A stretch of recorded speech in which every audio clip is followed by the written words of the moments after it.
വിവാഹ ഡോക്യുമെന്ററി വിവാദത്തിൽ നയൻതാരയുടെ പ്രതികരണം വന്നിരിക്കുന്നു. ധനുഷിനെതിരായ തുറന്ന കത്ത് പബ്ലിസിറ്റി സ്റ്റണ്ട് അല്ല, സത്യം ബോധിപ്പിക്കാൻ എഴുതിയ ഒരു കത്താണ്. നയൻതാര വിശദീകരിക്കുന്നു. ഹോളിവുഡ് റിപ്പോർട്ടർ ഇന്ത്യ എന്ന ഓൺലൈൻ മാധ്യമത്തിന് നൽകിയ അഭിമുഖത്തിലാണ് ഇവരുടെ പ്രതികരണം. ചെന്നൈയിൽ നിന്ന് മുഹമ്മദ് റഹീസ് തത്സമയം ചേരുന്നു. ഗുഡ് മോർണിംഗ് റഹീസ്, പറയൂ.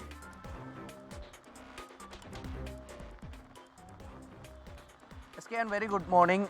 ഈ ഒരു ധനുഷിനെതിരായിട്ടുള്ള തുറന്ന കത്ത്, അതിരൂക്ഷ വിമർശനം ഉന്നയിച്ചുകൊണ്ടുള്ള തുറന്ന കത്തിൽ നയൻതാര ഇപ്പോൾ ഒരു വിശദീകരണം നൽകിയിരിക്കുകയാണ്. അതായത് താനൊരു പബ്ലിസിറ്റി സ്റ്റണ്ട് നടത്തിയിട്ടില്ല. പ്രധാനമായും ധനുഷ് ആർമി എന്നറിയപ്പെടുന്ന ധനുഷിൻ്റെ ആരാധക കൂട്ടായ്മ പ്രധാനമായൊരു സോഷ്യൽ മീഡിയയിലൊക്കെ ഉന്നയിച്ചിരുന്നതാണ് ഇത്തരത്തിലൊരു പബ്ലിസിറ്റി സ്റ്റണ്ടാണ്, ഡോക്യുമെൻ്ററി വിജയിക്കാൻ വേണ്ടിയുള്ള ഒരു പബ്ലിസിറ്റി സ്റ്റണ്ടാണ് നയൻതാര നടത്തുന്നത് എന്നുള്ള ആരോപണം ഉന്നയിച്ചിരുന്നു. ഇതിനെ സംബന്ധിച്ചൊരു ഓൺലൈൻ മാധ്യമത്തിൻ്റെ ചോദ്യത്തിനാണ് നയൻതാര വിശദമായിട്ടുള്ള മറുപടി നൽകിയിരിക്കുന്നത്.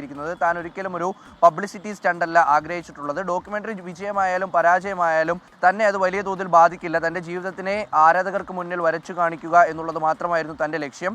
അത്തരത്തിലാണ് ഡോക്യുമെൻ്ററി എടുത്തത്. അതുകൊണ്ട് അതൊരു പബ്ലിസിറ്റി സ്റ്റണ്ടല്ല. ഒപ്പം തന്നെ താൻ ഇക്കാര്യത്തിൽ ഒട്ടും പേടിക്കേണ്ടതില്ല എന്നുകൂടി നയൻതാര പറഞ്ഞു വെക്കുന്നു. താൻ സത്യമായ കാര്യം മാത്രമേ ചെയ്തിട്ടുള്ളൂ.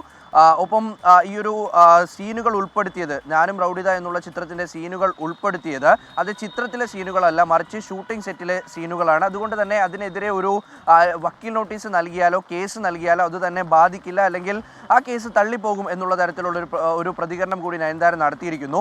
ഒപ്പം ഈ ധനുഷിനെ നിരവധി തവണ ബന്ധപ്പെടാൻ ശ്രമിച്ചിരുന്നു എന്ന് നയൻതാര പറയുന്നുണ്ട്. ധനുഷിന് എന്താണ് തന്നോടുള്ള പ്രശ്നമെന്നറിയാൻ താൻ ശ്രമിച്ചിരുന്നു. പക്ഷേ മാനേജർ ഈ ഫോൺ പലതവണ ധനുഷിന് കൈമാറാൻ ശ്രമിച്ചിട്ടും ധനുഷ് ഈ കോൾ അറ്റൻഡ് ചെയ്യാൻ തയ്യാറായില്ല.